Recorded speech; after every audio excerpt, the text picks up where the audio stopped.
এমপিওভুক্ত শিক্ষকদের জন্য জানুয়ারিতে ইতিহাস গড়ার ঘোষণা। বেতন বাড়ছে, বৈষম্যের দেয়াল কি এবার ভাঙবে? এই খবরটা শুধু চাকরিজীবীদের জন্য নয়, পুরো দেশের জন্য গুরুত্বপূর্ণ।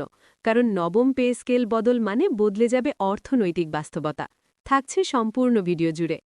এমপিওভুক্ত শিক্ষকদের জন্য অবশেষে সেই বহু প্রতীক্ষিত ভোরের আলো দেখা দিয়েছে। বছরের পর বছর অবহেলা, প্রতিশ্রুতি আর আশ্বাসের ফাঁদে আটকে থাকা শিক্ষক সমাজের জন্য জানুয়ারি মাস নিয়ে এসেছে এক ঐতিহাসিক সুখবর। বেসরকারি শিক্ষা প্রতিষ্ঠানে কর্মরত এমপিওভুক্ত শিক্ষক কর্মচারীদের বেতন ও সুযোগ সুবিধা বাড়ানোর সিদ্ধান্ত এখন আর গুজব নয়, এটি বাস্তবতার দ্বারপ্রান্তে। যারা জীবনভর শিক্ষার আলো ছড়িয়েছেন কিন্তু নিজের জীবনে আলো দেখেননি, আজ তাদের চোখে নতুন স্বপ্নের ঝিলিক। এই সুখবরটি শুধু বেতন বৃদ্ধির খবর নয়, এটি এক দীর্ঘ লড়াইয়ের ফলাফল। এমপিওভুক্ত শিক্ষকরা যুগের পর যুগ একই প্রশ্ন করে এসেছেন, আমরা কি শিক্ষক নই? আমাদের ঘাম, মেধা আর শ্রমের মূল্য কি অন্যদের চেয়ে কম? আজ সেই প্রশ্নের জবাব দিতে বাধ্য হয়েছে নীতি নির্ধারকেরা। জানুয়ারি থেকেই বেসরকারি খাতে এমপিওভুক্ত শিক্ষকদের জন্য বেতন কাঠামো ও অন্যান্য সুযোগ সুবিধায় বড় পরিবর্তনের আভাস মিলছে, যা শিক্ষক সমাজে নতুন প্রাণ সঞ্চার করেছে। দীর্ঘদিন ধরে সরকারি ও বেসরকারি শিক্ষকদের মধ্যে যে বৈষম্য ছিল, তার গোপন কিছু নয়। একই পাঠ্যক্রম, একই বোর্ড পরীক্ষা, একই দায়বদ্ধতা, তবুও বেতনের ক্ষেত্রে পাহাড় সম ব্যবধান। অনেক শিক্ষক পরিবার চালাতে গিয়ে ধার দেনায় জর্জরিত হয়েছেন, সন্তানদের পড়াশোনা বন্ধের মুখে ফেলেছেন, কেউ কেউ আবার সম্মানের পেশা ছেড়ে অন্য পেশায় যেতে বাধ্য হয়েছেন। আজ এই সিদ্ধান্ত সেই ক্ষতগুলোর ওপর অন্তত কিছুটা প্রলেপ দেওয়ার চেষ্টা। জানুয়ারি থেকে সম্ভাব্য এই বেতন বৃদ্ধির প্রস্তাব বাস্তবায়িত হলে মাসের শেষে শিক্ষকদের মুখে হাসি ফুটবে, এটি নিছক কল্পনা নয়। নিয়মিত বেতন, উৎসব ভাতা বৃদ্ধি, বাড়ি ভাড়া বা চিকিৎসা সুবিধা সম্প্রসারণ, এসব বিষয় আলোচনায় রয়েছে বলে সংশ্লিষ্ট সূত্রগুলো ইঙ্গিত দিচ্ছে।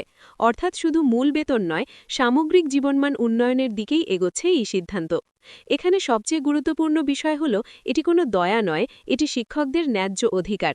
একটা জাতির মেরুদণ্ড গড়ে ওঠে শ্রেণীকক্ষ থেকে, আর সেই শ্রেণীকক্ষের প্রাণ হচ্ছেন শিক্ষকরা। অথচ এতদিন সেই শিক্ষকরাই নিজেরাই ছিলেন অবহেলিত।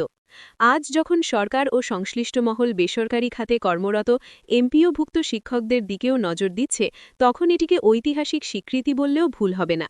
তবে প্রশ্ন থেকেই যায়, এই ঘোষণা কি কাগজে কলমেই সীমাবদ্ধ থাকবে, নাকি বাস্তব রূপ পাবে? শিক্ষক সমাজ আর আশ্বাস শুনতে চায় না, তারা চায় বাস্তবায়ন। অতীতে বহুবার দেখা গেছে বড় বড় ঘোষণা এলেও মাঠ পর্যায়ে তার প্রতিফলন হয়নি। তাই এবার শিক্ষক সচেতন, তারা হিসেব রাখছেন, সময় গুনছেন এবং প্রয়োজনে আবারও রাজপথে নামার মানসিক প্রস্তুতি নিচ্ছেন। এই সুখবর বাস্তবায়িত হলে এর প্রভাব শুধু শিক্ষক সমাজেই সীমাবদ্ধ থাকবে না, এর সরাসরি প্রভাব পড়বে শিক্ষার মানে, শিক্ষার্থীদের মনোযোগে এবং দেশের ভবিষ্যৎ প্রজন্ম গঠনে। একজন শিক্ষক যখন অর্থনৈতিক দুশ্চিন্তা মুক্ত থাকবেন, তখন তিনি আরও মনোযোগী, আরও মানবিক ও আরও দায়িত্বশীলভাবে পাঠদান করতে পারবেন। এটি বিনিয়োগ, খরচ নয়, এটি ভবিষ্যতের জন্য বিনিয়োগ। আজ যারা এমপিওভুক্ত শিক্ষকদের এই দাবি নিয়ে কটাক্ষ করতেন, যারা বলতেন বেসরকারিতে কাজ করছো, এত সুবিধা কেন, তাদের উদ্দেশ্যে স্পষ্ট বার্তা: শিক্ষা কখনো সরকারি বেসরকারি হয় না। শিক্ষার্থীর খাতা যেমন আলাদা পরিচয় চেনে না, তেমনি শিক্ষকের শ্রমও আলাদা হওয়ার কথা নয়। এই সিদ্ধান্ত সেই উপলব্ধিরই বহিঃপ্রকাশ। জানুয়ারি মাস এমপিওভুক্ত শিক্ষকদের জীবনে নতুন অধ্যায় খুলতে যাচ্ছে। এটি শুধু একটি মাস নয়, এটি একটি প্রতীক, দীর্ঘ অপেক্ষার পর প্রাপ্ত সম্মানের প্রতীক। এখন দেখার বিষয়, এই প্রতিশ্রুতি কতটা দ্রুত এবং কতটা ন্যায্যভাবে বাস্তবায়িত হয়। শিক্ষক সমাজ তাকিয়ে আছে, দেশ তাকিয়ে আছে, আর ইতিহাস লিখে রাখছে কে শিক্ষকের পাশে দাঁড়ালো আর কে শুধু কথা বলেই দায় সারিয়ে নিল। এখন আর নীরব থাকার সময় নয়। এমপিওভুক্ত শিক্ষকরা শুধু খবর শুনে খুশি হলে চলবে না, এই সিদ্ধান্ত বাস্তবায়নের প্রতিটি ধাপের দিকে কড়া নজর রাখতে হবে।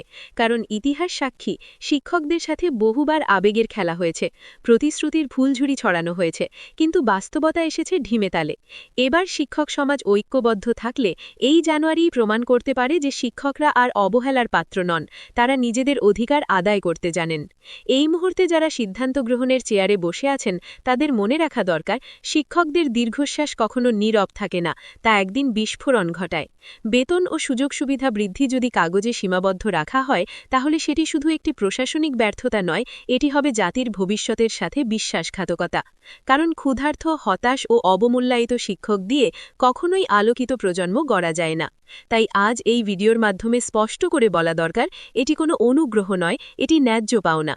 জানুয়ারির এই সিদ্ধান্ত বাস্তবে রূপ নিলে শিক্ষক সমাজ শুধু কৃতজ্ঞই নয়, তারা আরও দায়িত্বশীলভাবে জাতি গঠনের কাজে ঝাঁপিয়ে পড়বে। আর যদি ব্যর্থতা আসে, ইতিহাস মনে রাখবে কারা শিক্ষকের পাশে দাঁড়িয়েছিল আর কারা শুধু ক্যামেরার সামনে কথা বলে দায় সারিয়ে নিল।